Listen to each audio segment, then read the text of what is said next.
নমস্কার, আমি Shibram educare, Shibram sir. আজ তোমাদের পুঁইমাছা গল্প থেকে বেশ কয়েকটি প্রশ্ন দেব, উত্তরগুলো তোমরা নিজেরা করবে।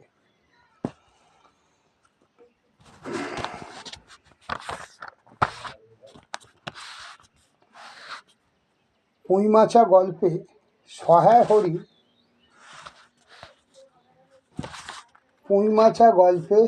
হরির স্ত্রীর নাম কি? সহায় হরির বড় মেয়ের নাম কি? সহায় হরির মেজ মেয়ের নাম কি? গল্পটি শুরু হয় কোন ঋতুতে? খেন্তি পুঁইচারা লাগিয়েছিল কোন সময়? পুঁইমাছা গল্প কোন গ্রন্থে অন্তর্ভুক্ত হয়? পুঁইমাছা কোন পত্রিকায় ছাপা আকারে প্রকাশিত হয়?